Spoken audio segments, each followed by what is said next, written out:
John, John, B as in boy, Bierman.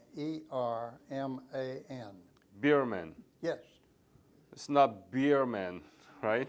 either way. Yeah. What is your birthday? 22nd of October, 1928, Where were you born? Dallas, Texas. Tell me about your family when you were growing up, your parents and your siblings. Well, I'm the only child. Of course, I grew up in my early years during the Depression, and things were pretty bad.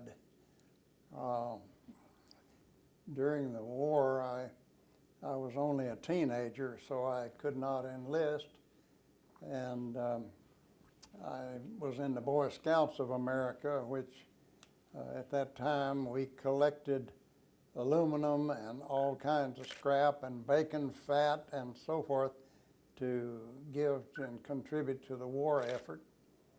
I graduated from Tyler High School in 1945.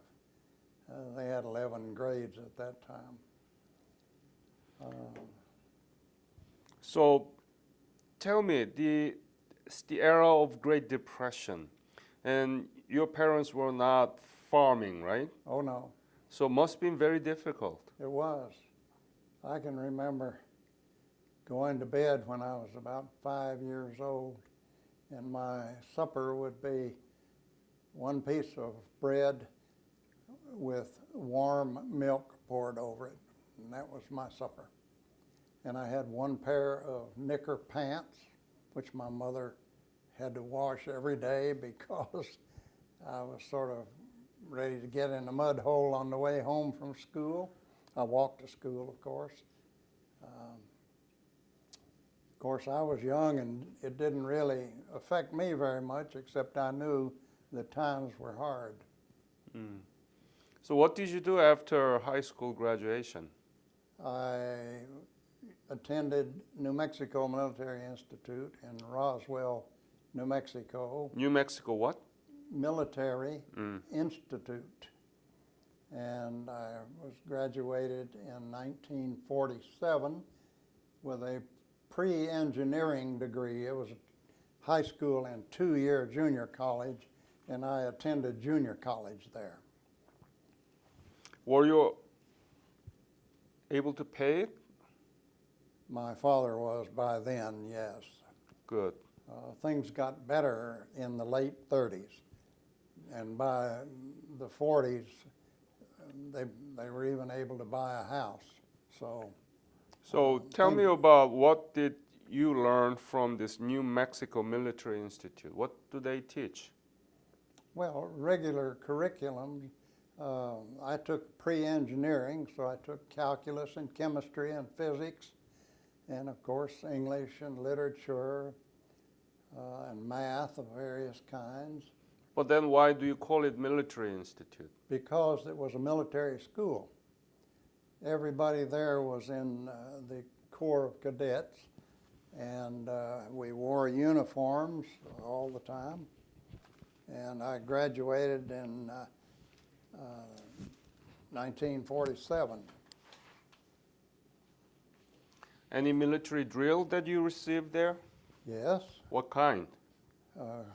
close order drill, and inspections. We had some rifle range training. I was on the rifle team. Did you fire the shot there? Oh yeah, yeah. So it's like a boot camp. Well, it was more than that because you had the regular college curriculum. That's right. And of course, we marched to the mess hall for meals, and we had taps at a fairly early hour in the evening and reveille at a fairly early hour in the morning.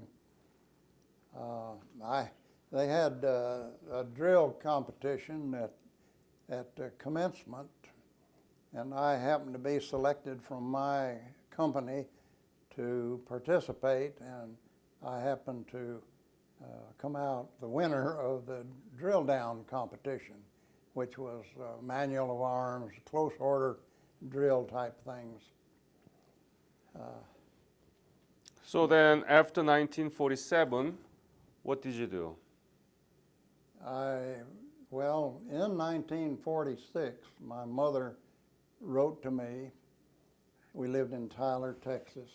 She wrote to me and suggested I might look into an opportunity for Officer Training Corps scholarship, which was the Naval ROTC, which was a new program called the Holloway Program, Holloway, he was an admiral in the Navy.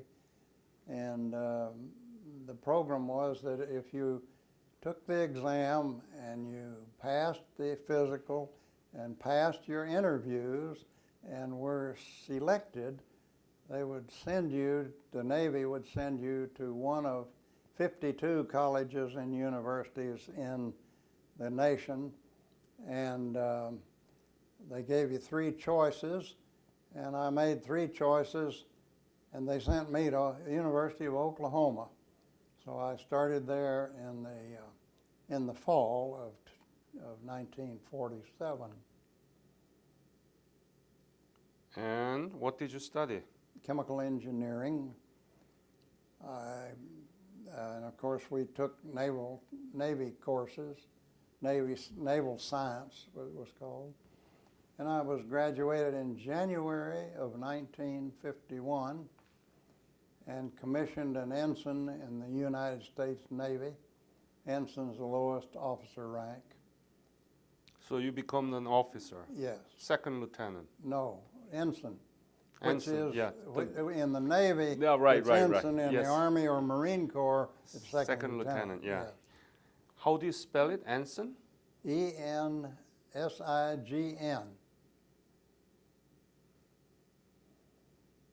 U.S. Navy. So, wow, you become an officer. Oh, yeah. And didn't you know that there was a breakout of the Korean War there in 1950? Yes, I did.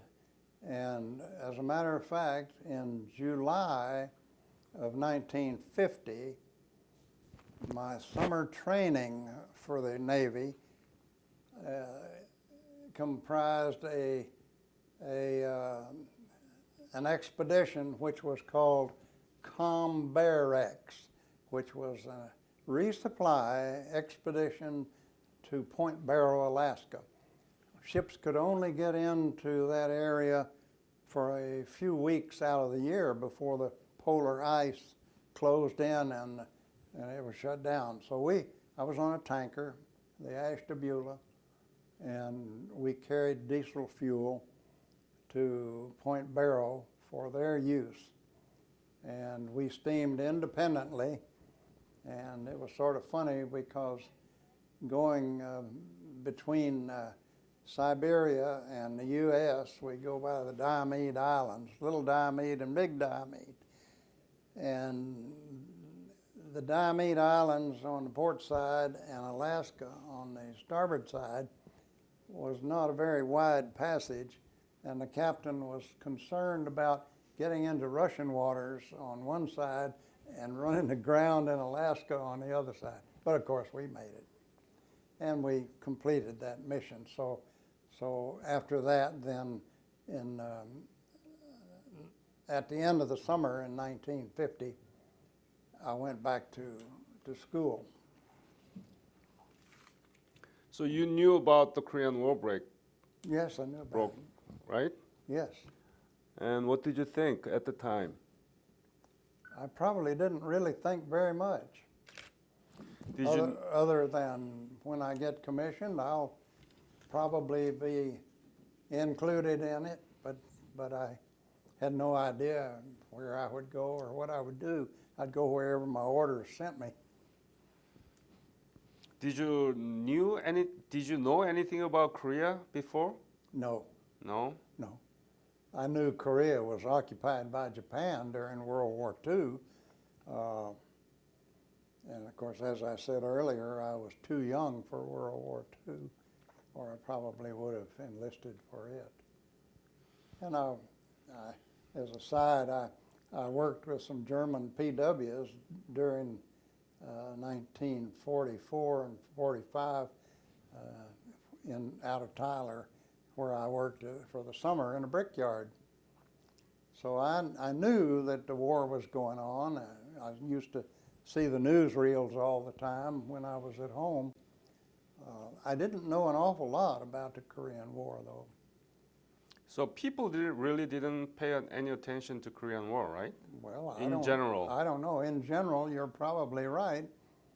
They call it the forgotten war, and I think Harry Truman called it a police action or something like that. But for those of us who got there, it was a war. It wasn't a police action, and it wasn't a minor deal. It was a big deal.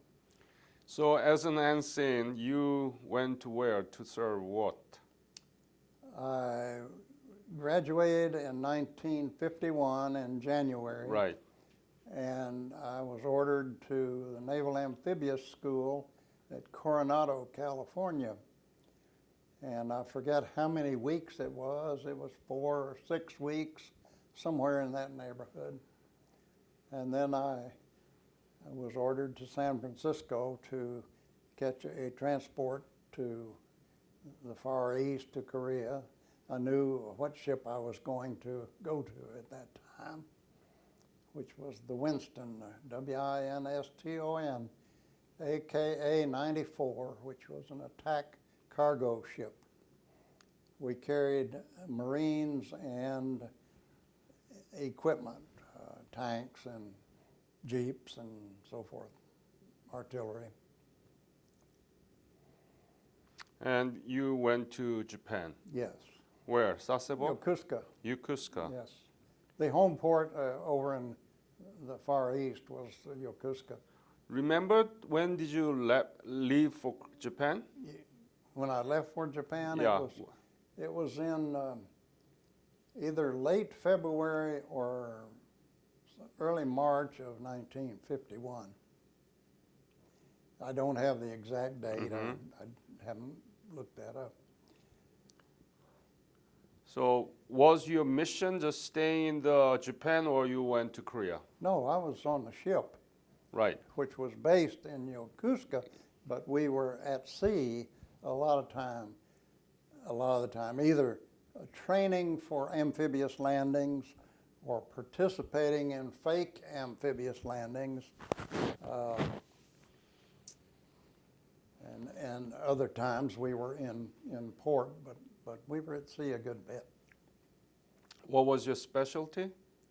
I was a general line officer, which meant I could do just about anything. I happened to be assigned to the engineering department on the ship, which I had requested. And so I stood watch in the engine room or the fire room.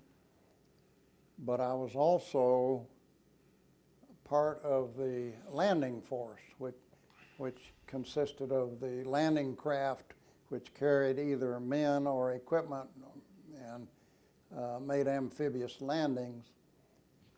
I happened to be the smoke boat officer because the division in the engineering department, which I was head of, was the auxiliary division, which included the smoke generator, which was on one of the landing craft.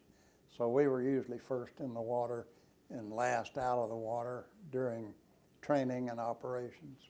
Is that to hide your ship from the enemy? No, not the ship, the landing craft that were going into the beach. What is the smoke for? To hide the landing craft. Right. Yes. How do you generate the smoke?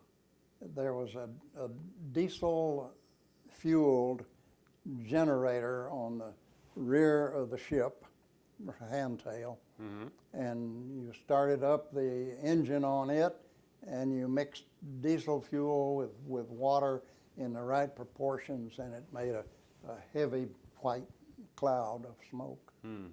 So actually completely hide the landing craft? Well, if it was done properly, yes. It was during the war, and you didn't participate in the naval combat in the Korean seashore? Well, yes, we did. Tell me about it. Well, as I said, we spent a lot of time training for amphibious landings. Right. And a lot of our time was spent cruising up and down the east coast of Korea. And in 3 different occasions, we participated in deceptive landing operations where it appeared to the enemy that we would be preparing to make an amphibious assault, but we would not actually make an assault. We would Pretend to land. pretend to, and it would draw troops away from the front line to come and oppose us. Well, we did 3 of them, and one of them was sufficient for me to earn the combat action ribbon.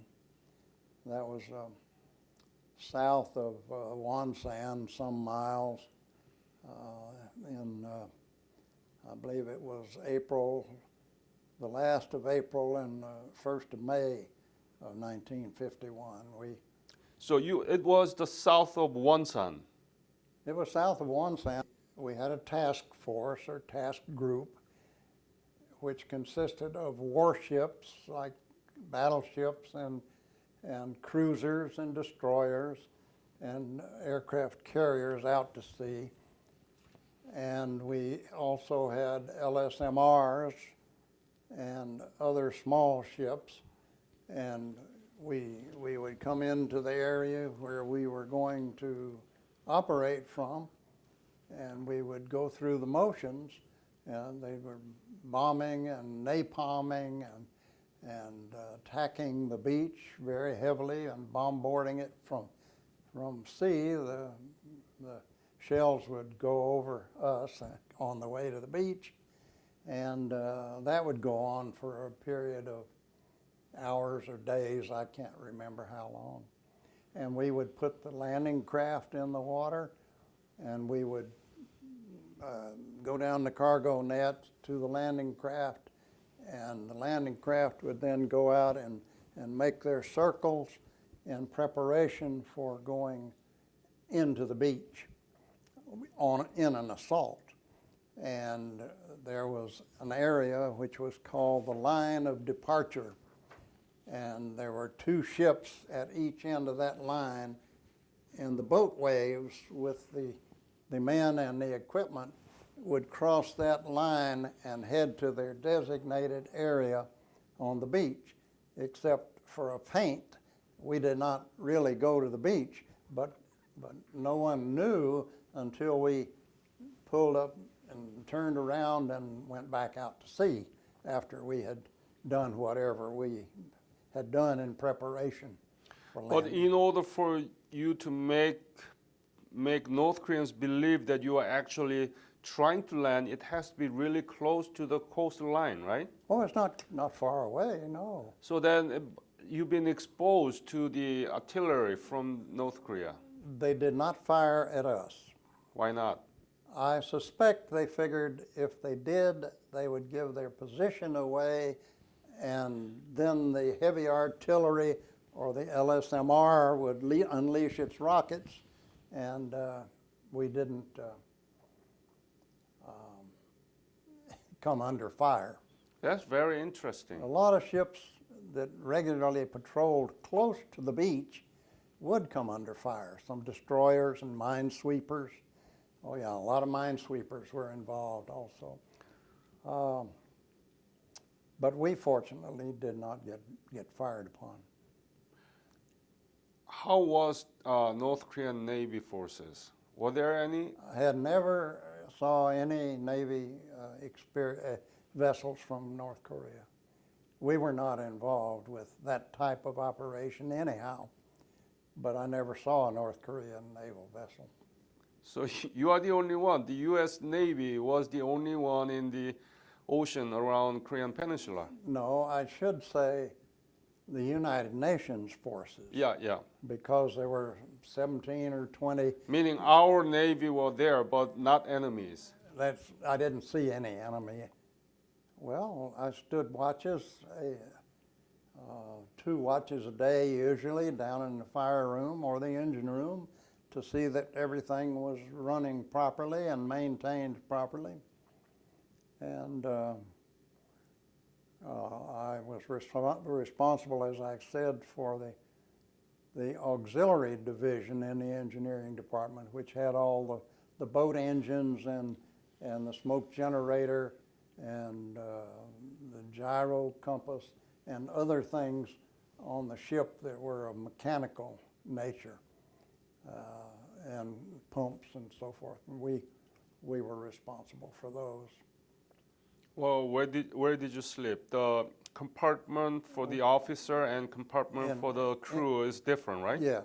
How? Tell me about it. Well, the crew would normally sleep in crew's quarters, which would consist of a number of bunks, which were maybe stacked up to 5 high, and just a few inches between one and the next. And I experienced a lot of that when I was a midshipman in training. But then the chief petty officers had a quarters, and they would have more spacious quarters and individual bunks. There may have been 2 high. And then in officers' country, we had various sized staterooms or cabins, and we had individual beds. And I think that there were 4 of us in the stateroom that I was in. Didn't spend a lot of time in there because you were either on watch or at general quarters, which was battle stations, or you were eating, or you were sleeping, and that was about it. Were you able to take hot shower? Oh yeah. Where did you get the water? Seawater. It was steam distilled to make fresh water. They make fresh water Make out your of own fresh water. salty water, right? From salt water, yes, by steam distillation. How much were you paid as an ensign? Oh my.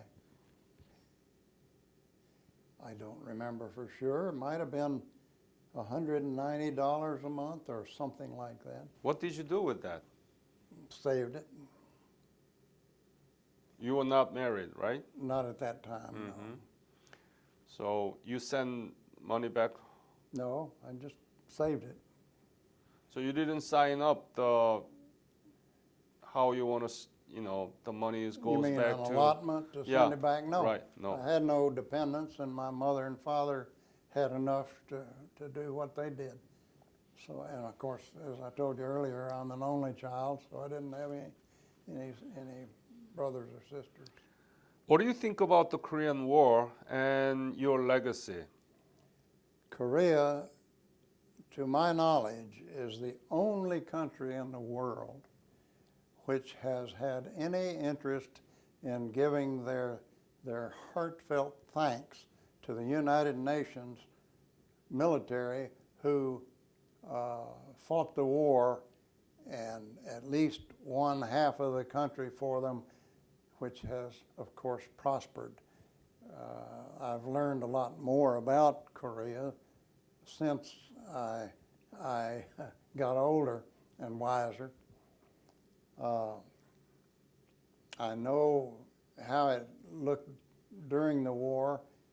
I know how it looks now because we were presented with a book that the Korean War veterans put out, which I believe the name of it is This is Korea, or something like that. And the thing that really struck me was they showed a picture from space. The top picture was North Korea. The bottom picture was South Korea.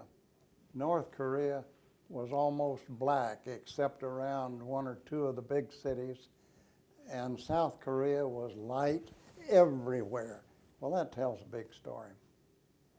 It has prospered and through the United Nations and good government in Korea. It has come back and is very appreciative of those who helped it come back. I hope to find out later this year The Republic of Korea has a program called Return to Korea, Revisit Korea. Revisit Korea. I have applied for that, and hopefully my wife and I will be able to go in Wow. September. That's very good. Yep. Well, we're really looking forward to it. You and will enjoy it. excited about it. Yeah. Yes. Hmm. Any other thing that you want to leave to this interview? Well, not that I know of. Well, yeah. I told you about our operations off the coast of Korea and the ports we visited. And then around the 1st of July of '51, our ship was sent to Hong Kong to be a station ship there, the station ship, for approximately 2 weeks. So we were down in Hong Kong, and while we were there, we didn't have any operations. We had liberty, and whatever we were there for in case we were needed. And one night, while we were there, a group of Chinese acrobats and performers came aboard the ship, and we had a performance by the Chinese acrobats, which was very impressive. And then we left Hong Kong and came back to San Diego. And then I went on to another ship after a few months, an LSMR. I don't know whether you're familiar with them or not, but there were a lot of them in Korea. It was sort of unusual because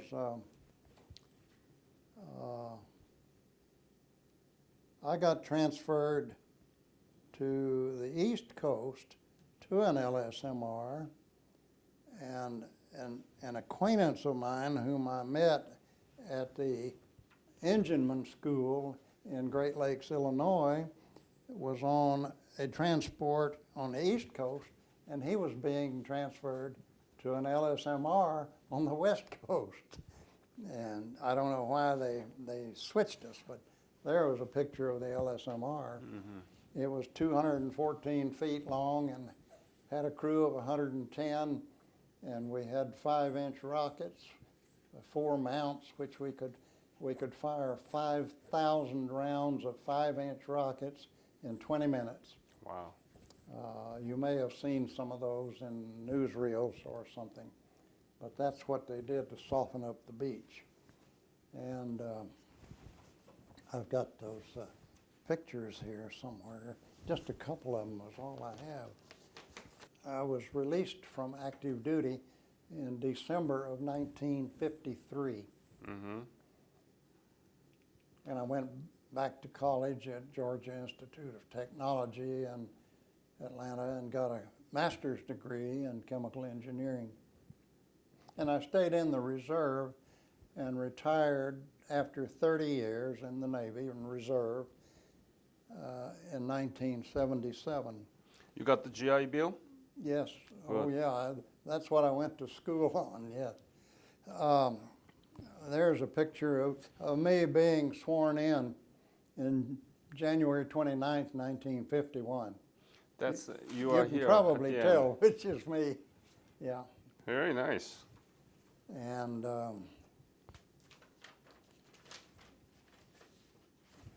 there's a picture of me on the ship, and that was one of the other officers. He was a Lieutenant J.G. And that's all I have. Retired as commander, which I was fortunate to be selected for. Thank you, John, for sharing your honorable service. Thank you. We want to thank you.